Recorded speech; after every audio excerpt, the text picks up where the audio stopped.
Olá, a Bíblia diz que Deus fazia extraordinários milagres por intermédio de Paulo. Tem um texto aqui no livro de Atos, no capítulo 19, no verso 12, que diz o seguinte: tanto esses extraordinários milagres que Deus fazia por Paulo, tanto que as pessoas pegavam lenços e aventais que ele usava e os levavam para os doentes tocarem. E quando estes tocavam neles, ficavam curados. E de outras pessoas saíam os espíritos maus. Com esse texto aqui, será que a Bíblia está ensinando que essas práticas de usar objetos, utensílios, vestuário de alguém abençoado pode de fato fazer milagres? Pode trazer algum tipo de resultado espiritual para alguém? Será que a Bíblia ensina isso? Essa prática que muitas vezes é vista nas igrejas cristãs? Esta e muitas outras questões você vai acompanhar agora, pois está no ar, Na Mira da Verdade.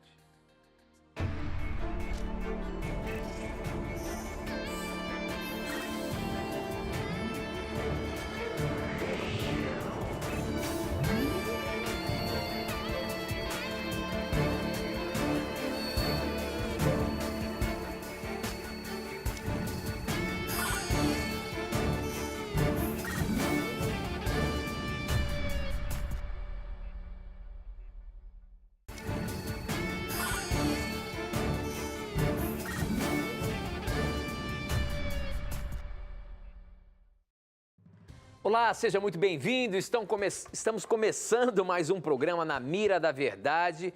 Agradecendo a você que tem acompanhado a gente, a você que acompanha a gente, a você que já está aí ligadinho com o programa. E é muito bom ter a sua companhia aqui para juntos estudarmos a Palavra de Deus. Você que está chegando aí, quem sabe pela primeira vez, zapeou a televisão, caiu aqui na Novo Tempo, chamou a atenção. Este é um programa de perguntas e respostas bíblicas. Estamos ao vivo aqui, você tem uma forma de mandar a sua dúvida. De repente, você que leu a Bíblia ou ouviu falar alguma coisa da Palavra de Deus que você não entende muito bem e você gostaria de saber um pouco mais, manda pra gente e você vai ter a sua resposta baseada na Palavra de Deus. Eu falo daqui a pouquinho como é que você faz para você participar mandando as suas perguntas pra gente. Já digo para você, não tenha preconceitos. Pergunte o que você quiser e a Bíblia lhe dará a resposta. E quem está na mira para responder baseando-se na Palavra de Deus é ele, professor Leandro Quadros. E aí, professor, tudo bem? Tudo bem, Tito, graças a Deus. E contente por estarmos em mais um programa ao vivo com o nosso telespectador. É uma honra para nós termos a oportunidade de estudarmos a Bíblia com você. E nós queremos aproveitar com o Tito e mandar um abraço muito especial para todas as pessoas que estiveram presentes na Caravana Novo Tempo, tanto na FADBA, na Faculdade Adventista da Bahia. Perdão? FADBA. FADBA. Isso. Eu lembro como antigo IAN, né? Então não gravei esse novo nome ainda. E isso também mesmo. o pessoal de Feira de Santana, né? Todos estiveram presentes, obrigado pelo carinho. Não foi possível, infelizmente, nós atender a todos, tirar fotos com todos, como a equipe da caravana sempre faz, não é? Mas tem circunstâncias que não é possível, né, por causa de voo, por causa de viagem, mas agradecemos muito pelo carinho de todos e desejamos que Deus abençoe a cada um. Muito bom, é muito gostoso quando a gente vai para esses lugares aí, encontra a família de Deus, né? Encontra as pessoas ali prestigiando a programação da Novo Tempo, aprendendo, tendo seus testemunhos ali compartilhado com a gente, é muito gostoso. Então, como o professor disse, um abraço muito especial a você que esteve presente na caravana da Bahia aí. Nós tivemos nessas dois lugares lá em Feira de Santana e também ali na FADBA, que é a Universidade da Igreja Adventista na Bahia ali, né? Então, muito obrigado pelo carinho de vocês. Foi realmente muito gostoso aí ser recebido por todos vocês baianos queridos aí do nosso Brasil. Professor, muito bem, nós abrimos o programa com um texto, olha, deixa eu ver aqui, eu acho que essa pergunta nunca caiu na mira da verdade. Essa é uma pergunta que não entrou nesse programa de tantos anos. muito boa. Quem mandou foi o Roberto Egídio, ele mandou pelo Facebook. E ele fez a questão dele da seguinte forma, professor. Como entender Atos 19, 12, que foi o texto que eu li aqui agora na abertura? Porque desde a minha conversão ao adventismo, eu não creio e nem acredito mais em água benta, pano benzido e essas coisas, né? A minha conversão aconteceu exatamente no dia 22 de outubro de 2016. Aprendi e aprendo muito com o Na Mira da Verdade. Desde quando descobri o canal Novo Tempo, minha vida mudou e se transformou. Hoje, nas minhas orações, peço sempre que esse programa nunca saia do ar. Ele fortalece a fé de muitos cristãos. Glória a Deus, aleluia. Obrigado, Roberto, pelas palavras que você deu aqui. E somos muito gratos a Deus pelo privilégio de poder fazer esse programa, onde a gente aprende muito através da palavra de Deus. Professor Leandro Quadros, Atos 19, 12, será que está ensinando a igreja a usar essa prática? Porque aqui, coisas de Paulo faziam milagres, hein? Pessoas pegavam os paninhos dele, avental dele, enfim, levavam os doentes e eles eram curados, outros demônios eram expulsos. Será que nesse texto aqui está dando base bíblica para muitas igrejas fazerem esse tipo de coisa, professor? É muito importante, para respondermos a esta pergunta, fazermos duas perguntas ao texto. A primeira delas, esse texto está relatando algo que aconteceu ou esse texto está determinando uma prática? Então essa é uma primeira pergunta. Está relatando algo que aconteceu ou determinando uma prática? A segunda pergunta que devemos fazer ao texto é: isto era um costume de Paulo ou era um costume pagão? Pois o texto vai nos responder isso contextualmente. Então, o Tito leu para nós Atos 19, 12, né, que relata o ocorrido, e eu vou ler um verso aqui no contexto, que é o verso 19, que vai nos ajudar a entendermos se isso aqui é um relato ou uma determinação de Deus, e se era um costume de Paulo ou se era um costume dos Efésios, da igreja, do pessoal da cidade de Éfeso, né? Então, quando você lê aqui sobre a permanência de Paulo neste local, não é? Em Atos 19, 19, diz assim, ó: também muitos dos que haviam praticado artes mágicas, reunindo seus livros, os queimaram diante de todos. Calculados os seus preços, achou-se que montavam a 50.000 denários. Assim a palavra do Senhor crescia e prevalecia poderosamente. A primeira coisa que nós vemos aqui é que os efésios tinham costumes pagãos, inclusive a prática de artes mágicas. Mas eles estavam num processo de conversão. E nós sabemos que o costume de levar roupas para serem benzidas, ou para se fazer o bem por alguém, ou para, como dizem no candomblé, né, para amarrar alguém ou fazer outra coisa, isso é prática de culto afro-brasileiro. Tá? E isso era uma prática pagã nos dias do apóstolo. Você vê aqui no texto que Paulo, em nenhum momento, e nenhum apóstolo ao longo da Bíblia pede para que esse tipo de coisa seja feita, né? O que acontece? Os efésios, de acordo com o verso 19, eles eram supersticiosos, porque praticavam inclusive artes mágicas e tinham muitos livros de magia. Então o que aconteceu? Por causa dessa superstição, eles levavam os lenços, aventais de uso pessoal, não é? E diante desses objetos, não é?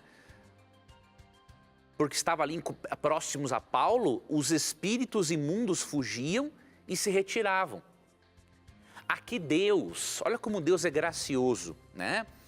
Deus foi gracioso por causa da ignorância deles em relação ao assunto. Né?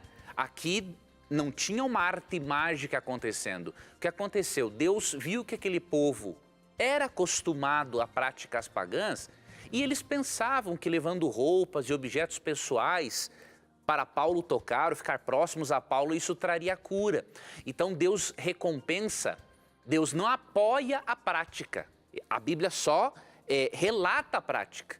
Mas o que a Bíblia mostra é que um Deus gracioso, ele alcança as pessoas onde elas estão. Então elas eram pessoas de fé. Tinham o paganismo nelas ainda? Tinha, mas estavam conhecendo o Evangelho. Então Deus aproveita a situação e faz o milagre por sua bondosa graça. Mas você vê que Deus não instrui isso a ser feito na Bíblia. Paulo não instrui, nenhum apóstolo instrui. E aí você vai para o contexto no verso 19 e você vê que eles eram realmente supersticiosos. Então esse texto, primeiro, é um relato do que aconteceu em Éfeso, não é uma determinação. Mas aconteceu, né, professor? Aconteceu. Houve o milagre. Como eu falei, Deus graciosamente, por causa da ignorância, fez o milagre. Né? Então foi o que eu já expliquei. Então, primeiramente, isso é um relato do que aconteceu e não uma determinação bíblica para que os cristãos procedam assim. Até porque em Tiago 5,14 diz: está alguém entre vós doente? Chame o presbítero, unja essa pessoa com óleo. O óleo era o azeite, símbolo do Espírito Santo, e o enfermo será curado. Então era assim que se procedia, não dessa forma. Né? E aí você vai para o verso 19 e você já responde a segunda pergunta. Né? Era uma prática de Paulo ou uma prática pagã? Era uma prática pagã. Eles eram supersticiosos. Mas como Deus é amoroso e alcança pessoas onde elas estão, e diz a Bíblia, não leva em conta os tempos da ignorância, é óbvio que Deus, né, abençoou a fé que eles tinham. Mas os cristãos não são chamados a fazerem isso, porque era um costume pagão, e isso é um costume, na verdade, praticado em cultos afro-brasileiros. E é muito estranho que muitas igrejas cristãs estejam procedendo como se procede nos cultos afro-brasileiros. Tem muitas igrejas cristãs misturando espiritismo com a Bíblia. Isso é muito perigoso, Deus não autoriza isso. Muito bem, professor, muito bem. Estamos apenas começando o programa. Para você participar, você pode mandar as suas perguntas por SMS. É isso mesmo. As mensagens do celular, não é WhatsApp, não é pelas mensagens mesmo. Você entra lá nas mensagens, faz a sua pergunta, faz o seu texto, a sua dúvida e manda pra gente. O número é 12 981510101 e eu recebo aqui na hora. Você também pode acessar as nossas redes sociais e ali nas redes sociais, tanto o Facebook como o Instagram, eu coloco um videozinho por perto das 7 horas, 7h30 da noite, onde você já pode antecipar as suas perguntas. Então no Facebook é namiradaverdade.nt, você tem lá um videozinho que você pode colocar as suas perguntas, ou agora no programa que estamos ao vivo também, no vídeo aí você pode colocar a sua pergunta. E no Instagram é @namiradaverdade. Vai lá, procura no Instagram, você que já tem mais familiaridade com o Instagram, veja lá o Namira, coloca a sua pergunta no videozinho que eu postei, e ela chega aqui na hora para mim também. E tem ainda o nosso blog, tá? novotempo.com/namiradaverdade. Ali vai dizer que o programa está no ar e você pode então fazer a sua pergunta ali e mandar para a gente. Essa aqui chegou pelo nosso SMS, quem mandou foi o Flávio Henrique, ele é de São Paulo, lá em Pirituba. E a pergunta dele é a seguinte, ele diz assim, nunca fui de assistir programas bíblicos, mas desde que encontrei o programa de vocês na internet, me apaixonei, fiquei viciado, não perco um. E queria perguntar ao professor Leandro Quadros, no arrebatamento dos vivos, como será? Em alguns filmes mostra que simplesmente sumimos. Outros mostram que viramos um tipo de luz e subimos ao céu como uma estrela. Como os vivos vão subir aos céus? Um grande abraço, professor Leandro Quadros, e para você, Tito. Obrigado, meu irmão. como que vai ser o arrebatamento que tanto é dito aí nas igrejas, a Bíblia fala sobre o arrebatamento, só que tem isso, né? Uns dizem que é secreto, outros dizem que vai simplesmente estar um aqui, o outro vai sumir ali. Como é que é isso, professor? Meu querido irmão, muito obrigado, viu, por você apreciar o nosso programa. A gente fica muito feliz e contente, né, de saber que Deus tem usado o programa Novo Tempo para abençoar a sua vida e o seu conhecimento bíblico. Veja, a Bíblia fala, não em detalhes, mas ela fala de como será esse arrebatamento. E infelizmente, meu irmão, a forma como a Bíblia apresenta não é a forma como muitas igrejas cristãs apresentam. Isso não significa que não são igrejas sinceras, né? É que deram uma interpretação por causa de um viés, né? E este viés é o dispensacionalismo, né? Que divide a atuação de Deus, né, na história em eras e que ensina o arrebatamento secreto. Mas quando você vai para a 1 Tessalonicenses 4, 16 e 17, você tem uma informação, algumas informações, não os detalhes, né? Mas algumas informações, ó. Porquanto o Senhor mesmo, dada a sua palavra de ordem, ouvida a voz do arcanjo e ressoada a trombeta de Deus, descerá dos céus e os mortos em Cristo ressuscitarão primeiro. Então, primeiro você vê que a volta de Cristo é acompanhada do som de trombeta. Então, é um evento totalmente audível, não tem como ser secreto. E além disso, é acompanhado, a volta de Cristo é acompanhada de acontecimentos visíveis. Primeiro, a ressurreição dos mortos. Não tem como ressuscitar os mortos em secreto, não há um porquê até de fazer isso. E aí no verso 17 diz assim, ó, depois nós os vivos, né, os que não morreram, né, até Jesus voltar, os que ficarmos, seremos arrebatados juntamente com eles, com os mortos ressuscitados, entre as nuvens, para o encontro do Senhor nos ares, e assim estaremos para sempre com o Senhor. Consolai-vos, pois, uns aos outros com estas palavras. Então você vê que ocorre o arrebatamento dos vivos no mesmo momento em que os mortos são arrebatados após a ressurreição. E como é acompanhado do som de trombeta e de eventos visíveis, isto prova que a volta de Cristo é um evento literal, visível, e que não há um arrebatamento secreto da igreja. É acompanhado ao som de trombetas, ressurreição dos mortos e transformação dos vivos. 1 Coríntios 15 fala dessa transformação. Seremos arrebatados pelo poder de Deus. Isso é o que nós sabemos. Não sabemos mais detalhes, né? Mas pelo poder de Deus, diz o texto, né? Seremos arrebatados e encontraremos para o encontro do Senhor nos ares. Então é o poder de Deus que fará com que o ser humano possa transferir-se daqui para Nova Jerusalém. Mas maiores detalhes realmente não temos. Mas de uma coisa temos certeza, não tem nada de secreto neste arrebatamento e nem na volta de Jesus. Muito bem, professor, muito bem. Nós temos que ir para o intervalo, mas olha, como sempre eu faço aqui, eu convido a você que nos acompanha a estudar com a gente, a fazer um estudo bíblico com a gente. Você quer aprender um pouco mais da Bíblia? Olha só o que eu tenho aqui nas minhas mãos. Eu tenho um curso bíblico que se chama Verdades para o Tempo do Fim. Para você ter esse curso bíblico, que é no formato de uma revista, para ser melhor para você levar para qualquer lugar, para você estudar nos seus momentos vagos aí, que você pode ter um tempinho para ler um pouco. Esse curso bíblico já ajudou milhares de pessoas. Milhares de pessoas já pediram aqui no programa Na Mira da Verdade e eu quero dizer que você pode pedir e não pagar nada por isso. Para você ter aí na sua casa esse curso bíblico Verdades para o Tempo do Fim, que é o tempo em que nós estamos vivendo, o tempo do fim. E se você quer saber um pouco mais sobre o fim dos tempos, é só você acessar o nosso blog agora, novotempo.com/Na Mira da Verdade. Você vai ver a imagem dessa revista aqui, ó. A imagem dessa revista, você clica lá e você vai ser direcionado para fazer um cadastro. E aí você vai receber pelo correio na sua casa sem pagar nada. É um presente nosso para você, é uma forma de você estudar a Bíblia com a gente. Então, se você quer estudar um pouco mais ainda, peça agora mesmo. Se você quiser, você pode pedir no horário comercial pelo telefone, só que aí tem que ser no horário comercial, 0 operadora 12 21 27 3121. Mas se você quiser pedir agora, acesse o nosso blog novotempo.com/na mira da verdade, tá bom? A gente vai para um breve intervalo, mas a gente volta já já.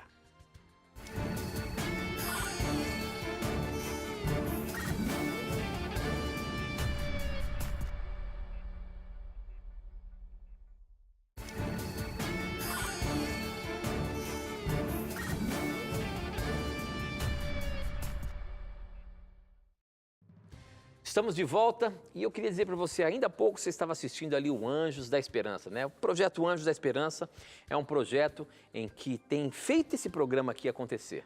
Através dos nossos anjos ou dos nossos doadores e colaboradores, é que fazem o nosso programa acontecer e ainda nos ajudam a enviar milhares de cursos bíblicos gratuitamente para as pessoas. E esse mês, o Anjo da Esperança está com uma campanha bem interessante. Talvez você que já é um Anjo da Esperança, você poderia chamar alguém para fazer parte também desse projeto. Então, se você convidar alguém para se tornar um Anjo da Esperança, você vai ganhar um presente. Um presente muito especial. Portanto, eu convido você que já é um anjo, traga um amigo seu, traga alguém, inscreva alguém para também ser anjo e ganhe esse presente dessa promoção bem legal que a Novo Tempo está fazendo para você, tá bom? Nós estamos ao vivo aqui e as perguntas não param de chegar. Essa aqui chegou pelo nosso Instagram. Quem mandou foi a Dani Carlos. Deixa eu ver se é isso mesmo, né? Isso mesmo, a Daniela, ela é de Campina Grande do Sul, lá no Paraná. E a pergunta dela, professor, é a seguinte: devo entender que Deus permitiu que tudo fosse tirado de Jó para provar ao diabo que ele, Jó, o servia por amor e não por interesse? Isso me soa como soberba. Podem me explicar um pouco mais sobre isso? A situação de Jó, professor, que é uma história... Uma história complicada de entender, né? Porque Deus permitiu que ele perdesse tudo, até mesmo a sua família. E parece que havia um conflito, ou sei lá, alguma coisa entre Deus e o diabo. Como é que é isso? Aqui, querida telespectadora, havia algo de muito mais complexo. Nós temos que analisar aqui os bastidores da história de Jó. E nos bastidores, nós vemos aqui um conflito entre o bem e o mal, e vemos o caráter de Deus sendo posto em dúvida. Deus, ele é onisciente, só que os anjos não o são. 1 Pedro 1,12 diz que os anjos anelam perscrutar até mesmo os assuntos referentes à salvação. Então, quando ocorre um momento, num outro mundo, num outro local em que Deus vai ser adorado, e aí no verso 6 diz assim, num dia em que os filhos de Deus vieram apresentar-se perante o Senhor, ou seja, a questão não era somente se Deus tinha razão ou não. A questão não era só entre Deus e Satanás. Outros seres estavam vendo aquele desafio. Então perguntou o Senhor a Satanás, porque Satanás veio junto com eles, né? De onde vens? Satanás respondeu ao Senhor e disse, de rodear a terra e passear por ela. Perguntou ainda o Senhor a Satanás, observaste o meu servo Jó? Porque nem há na terra semelhante a ele, homem íntegro e reto, temente a Deus e que se desvia do mal. Então respondeu Satanás ao Senhor, na presença de quem mesmo? Verso 6, né? Dos filhos de Deus que vieram apresentar-se perante o Senhor. E aí continua, porventura Jó debalde teme a Deus? Acaso não o cercaste com sebe, a ele, a sua casa e a tudo quanto tem? A obra de suas mãos abençoaste e os seus bens se multiplicaram na terra. Estende, porém, a mão e toca-lhe em tudo quanto tem, e verás se não blasfema contra ti na tua face. Disse o Senhor a Satanás, eis que estudo quanto ele está em teu poder. Somente contra ele não estendas a mão. E Satanás saiu da presença do Senhor.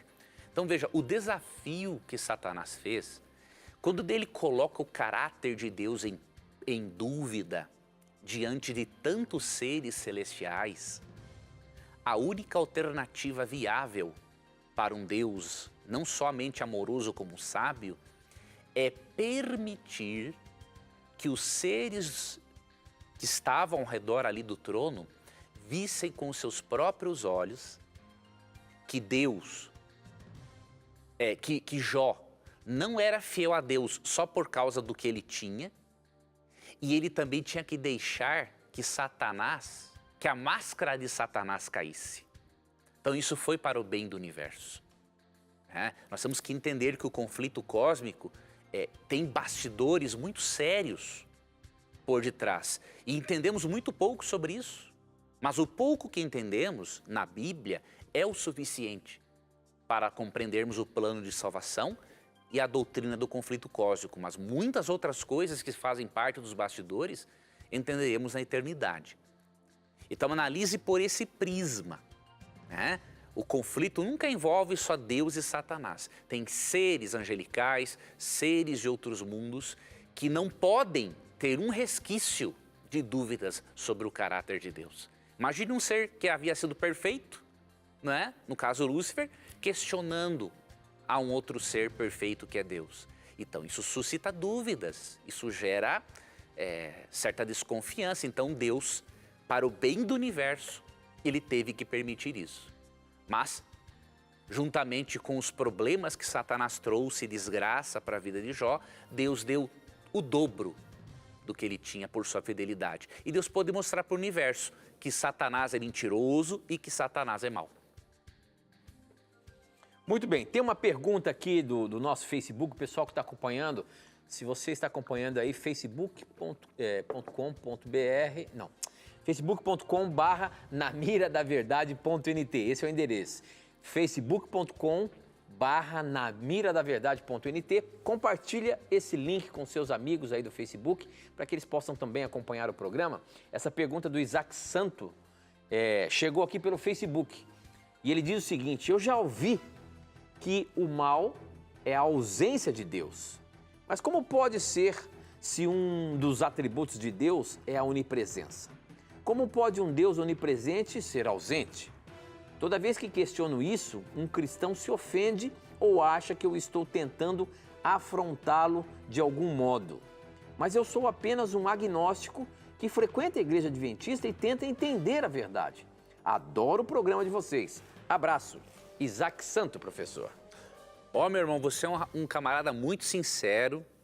E deixa eu lhe dizer o porquê que você pergunta e as pessoas ficam aí se apavorando. Infelizmente, meu irmão, muitas pessoas estudam pouco a Bíblia, E conhecem muito pouco ou nada de filosofia, de uma perspectiva cristã. Então isso acaba gerando medo nas pessoas, Ou achando que você é um herege ou coisa parecida, mas não.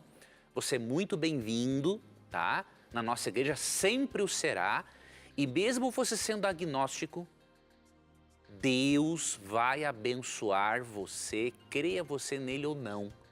E você vai ver nestas bênçãos a prova da existência dele, Porque você é um cara sincero que busca a verdade. Deixa eu lhe explicar essa questão.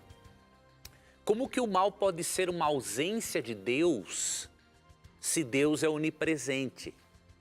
A questão é o seguinte: o mal é a ausência de Deus no interior do indivíduo, no coração, digamos assim, do indivíduo.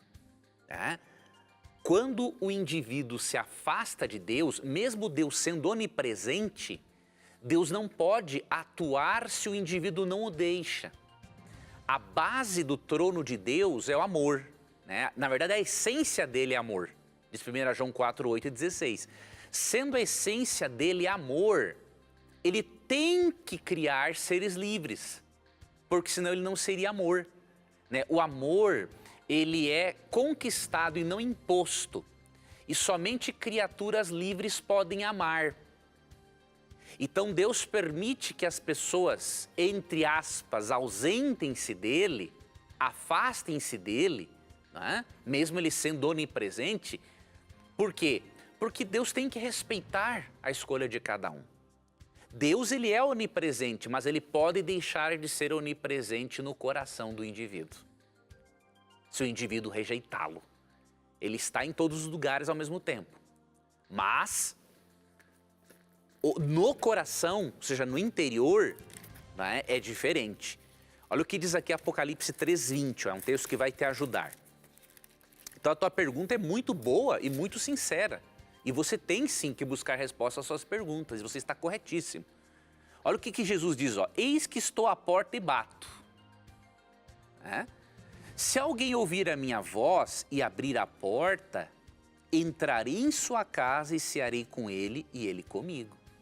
Então você percebe, Cristo está batendo a nossa porta.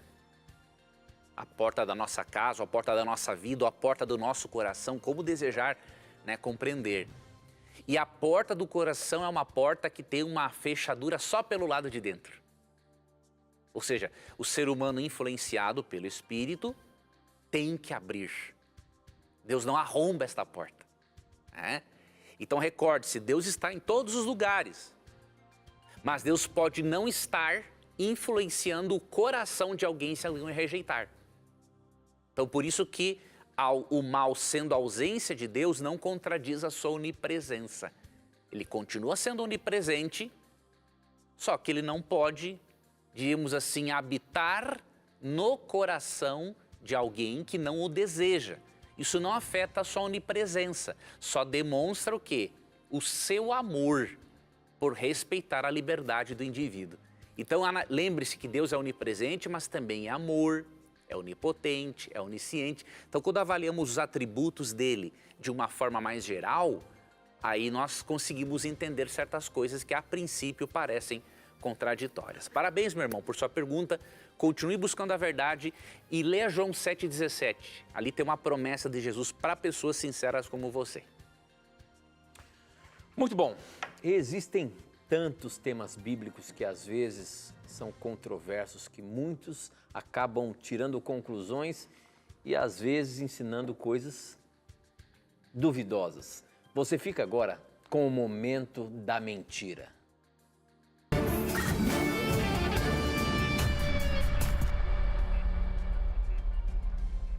Algumas pessoas têm dito que no Novo Testamento não é definido o sistema de dízimos e que, portanto, você pode devolver a Deus aquilo que estiver no seu coração.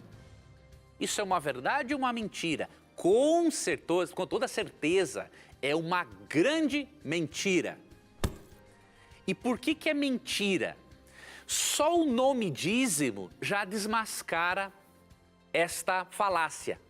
A palavra dízimo, do hebraico maláser e do grego decat, significa 1/10 ou 10%. E nós percebemos que esta palavra, ela aparece no Novo Testamento, inclusive Jesus apoiando a prática do dízimo, né? Então veja Mateus 23:23, ó. Quando Cristo questiona a hipocrisia dos fariseus em dizimar e não fazerem o bem ao próximo, ele não é contra o sistema de dízimos. Quer ver uma coisa? Mateus 23, eu vou ler aqui na Nova Versão Transformadora. Que aflição os espera, mestres da lei e fariseus, hipócritas? Tenham cuidado de dar o dízimo da hortelã, do endro e do cominho. Até as plantas, né, que cresciam na horta deles, eles dizimavam. Mas negligenciam os aspectos mais importantes da lei, justiça, misericórdia e fé. Sim, vocês deviam fazer essas coisas, ou seja, dizimar, mas sem descuidar das mais importantes, justiça, misericórdia e fé. Então você percebe, a palavra dízimo quer dizer 10%, 1/10. E ela aparece no Novo Testamento. E você vê Jesus, mesmo condenando a hipocrisia dos fariseus, ele diz que eles deveriam praticar a justiça, a misericórdia e a fé, mas deveriam continuar sendo dizimistas. Então, é uma grande mentira, é uma falácia, né, dizer que o Novo Testamento diz que o dízimo não é obrigatório ou que cada um dá de acordo com o seu coração. Não, o significado da palavra não permite isso. Dízimo é 1/10 ou 10%. Tá? A oferta é diferente. A oferta é segundo o seu coração, segundo as suas possibilidades, de acordo com a sua gratidão a Deus. Você pode ler isso em 2 Coríntios 9, versos 6 e 7. Agora, o dízimo é algo bem definido, até mesmo pelo nome e significado da palavra. Muito bem, professor, muito bem. A próxima pergunta pelo SMS é o seguinte: boa noite, a paz e a graça esteja com vocês. Sou Michael, ou Michael, de Minas Gerais. Na Bíblia, Deus visitou a tenda de Abraão através de 3 varões. Aparentemente, eles eram seres humanos, mas na verdade não eram. A minha pergunta é: nos dias de hoje, pode haver uma teofania ou foi somente no passado? Essa você vai ter a resposta daqui a pouquinho. Após o intervalo, a gente volta já.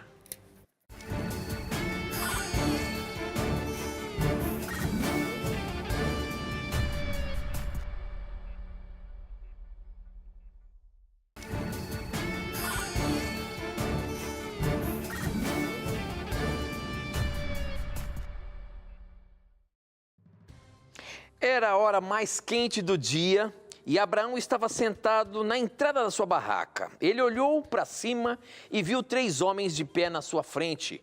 Quando os viu, correu ao encontro dele. Ajoelhou-se, encostou o rosto no chão e disse: Senhores, se eu mereço a sua atenção, não passem pela minha humilde casa sem me fazer uma visita.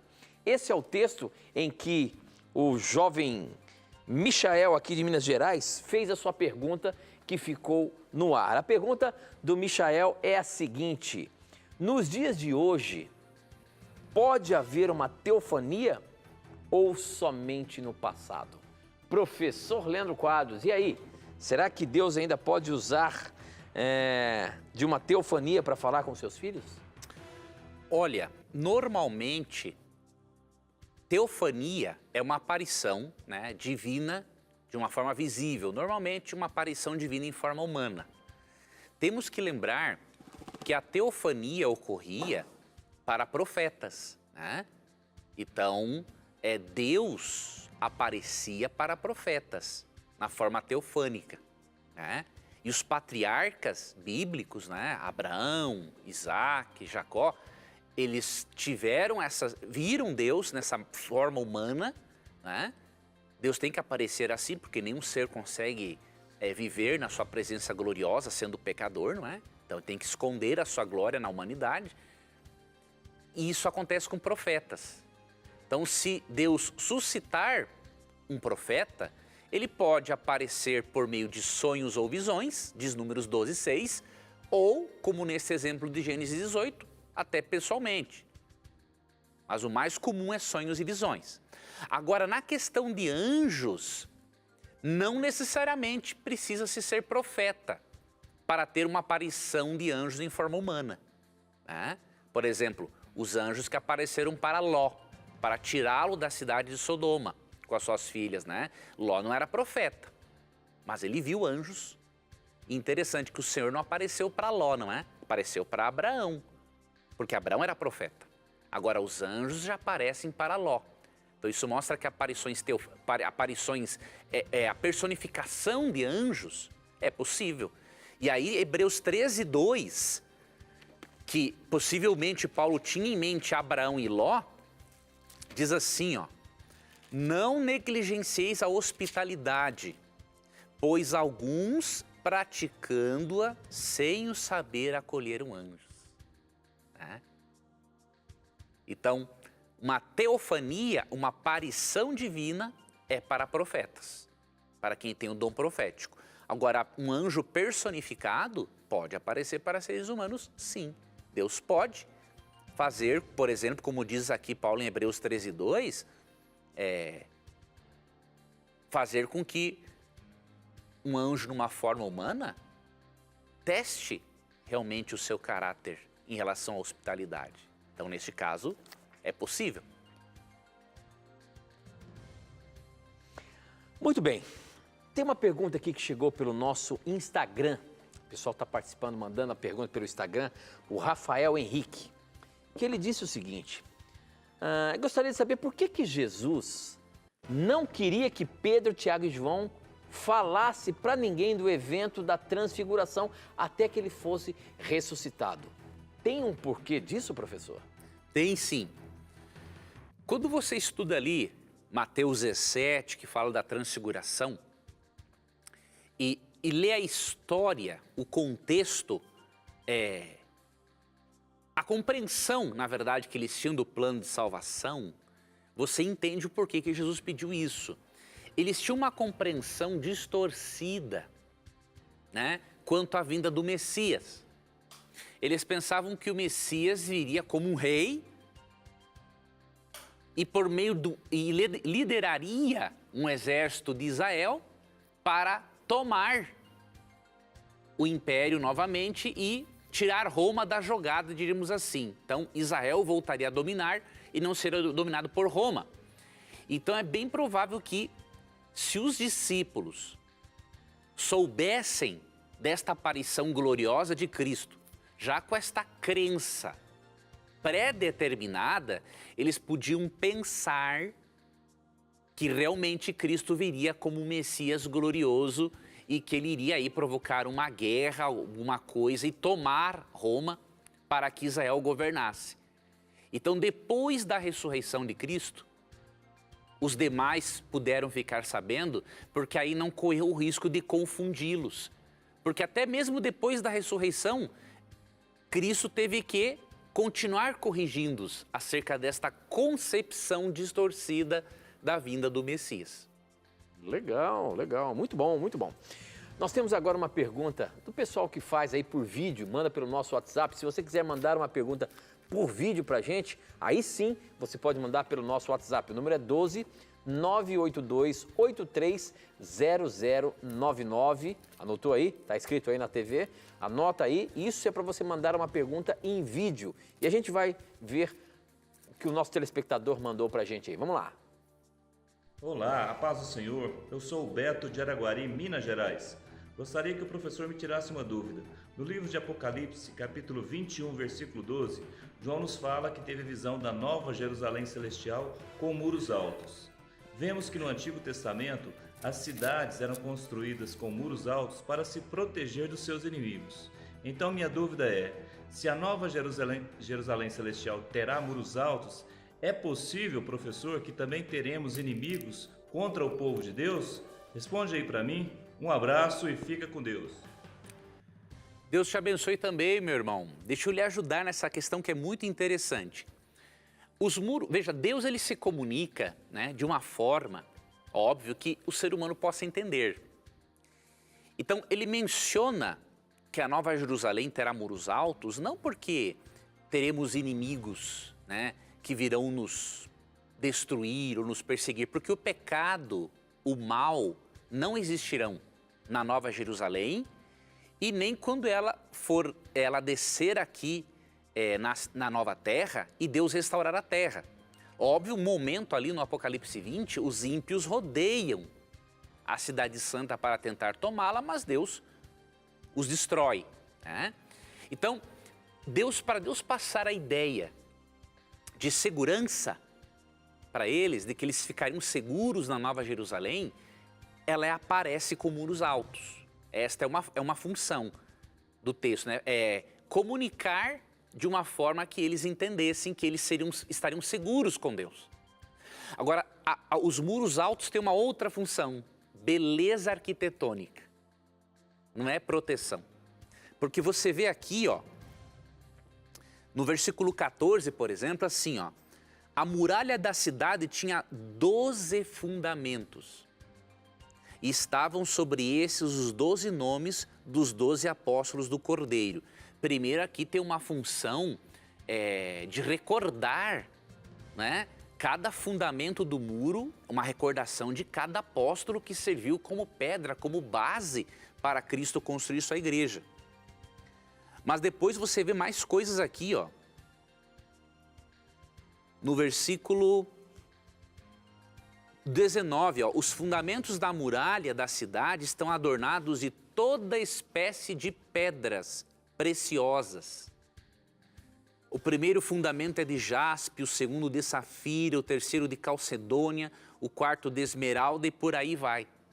Então, os muros aqui, Deus deseja transmitir para eles que eles viveriam em segurança, mas eles têm uma função de recordação dos apóstolos que foram a base, né, para Cristo construir a sua igreja, né, Cristo sendo a pedra principal, como diz Efésios 2:20, né? E os muros têm uma função especialmente arquitetônica, de beleza, tá? Então, não teremos inimigos, até porque o capítulo 21, verso 4 já demonstra, né, que o mal já não existirá mais. Muito bem, professor, muito bem. Olha só a pergunta que nós temos aqui, ó. Sou católico praticante, mas gosto muito de assistir o programa Na Mira da Verdade. Tem uma pergunta sobre o destino inicial da nossa alma logo após a morte. Jesus Cristo disse ao ladrão, pregado na cruz, ao seu lado, e pouco antes dele morrer, ainda hoje estarás no paraíso comigo. Daí pergunto, assim que morremos, nossa alma vai direto ao paraíso ou ficará aguardando o meu julgamento para ver se mereço o paraíso ou se vou descer ao inferno ou outra situação ao que não citei? E aí, professor? Como é que fica essa questão? Vamos ajudar o nosso irmão aqui sobre essa. Muito obrigado você, meu irmão católico, você que acompanha a gente, você das mais diversas denominações, batistas, metodistas. Muito obrigado pelo carinho. O objetivo do nosso programa é justamente esse, estudarmos a palavra de Deus. Obrigado pela sua participação e por você dizer aí de qual igreja você pertence. E aí, professor? Eu vou ler aqui, meu irmão, um texto bíblico e eu encontrei aqui no meu celular uma palestra que eu tenho, em que eu tenho uma citação de um erudito católico comentando sobre o termo alma, tá? Lógico, essa não é a opinião da maioria dos eruditos católicos, mas esse erudito católico, ele pensou exatamente como a Bíblia ensina o assunto. Então, primeiramente, a Bíblia tem um conceito primário para a alma e tem os conceitos secundário, terciário e por aí vai, porque esta palavra, ela significa várias coisas na Bíblia, né? Ela pode ser traduzida por vida, respiração, princípio vital, entre muitas, até por pronomes pessoais, para você ter uma ideia. Agora, o sentido primário de alma está em Gênesis 2:7. Eu vou ler o texto e aí eu vou ler esta citação de um erudito católico para você perceber que há católicos que realmente entendem como o texto bíblico apresenta. E você é um irmão sincero em busca da verdade. Gênesis 2:7, então formou o Senhor Deus ao homem do pó da terra e lhe soprou nas narinas o fôlego de vida e o homem passou a ser alma vivente. Então veja o que, vamos tentar entender aqui. Diz que o Senhor formou o homem do pó da terra, né? Soprou nas suas narinas o fôlego de vida e o homem passou a ser alma vivente. O que o texto diz? Que o homem passou a ser ou que o homem passou a ter alma vivente? Passou a ser. Então, biblicamente, o conceito primário de alma é pessoa viva. Tanto que, em Deuteronômio 10:22, falando dos descendentes, né, de Abraão, Isaac, Jacó, diz assim, com 70 almas teus pais desceram ao Egito. Não são 70 almas penadas, são 70 pessoas. Porque de acordo com Gênesis 2:7, o ser humano não tem uma alma, ele é uma alma. E aí veja o que diz esse erudito católico, Dom Ustenmork.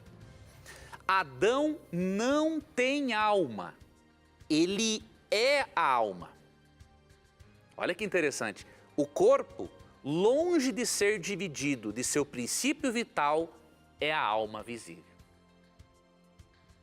Então, se a alma é um ser vivo, consequentemente na morte, a alma deixa de existir. se cumpre o que está em Gênesis 3,19, né? O pó volta à terra como era e o espírito, que é o fôlego de vida, volta a Deus que o deu. Muito bem, professor, muito bem. Com essa, nós encerramos mais um programa Na Mira da Verdade, agradecendo a você que fez a sua pergunta e que fez com que o programa acontecesse aqui. Muitas e muitas pessoas tiveram a chance de entender vários temas que colocamos aqui.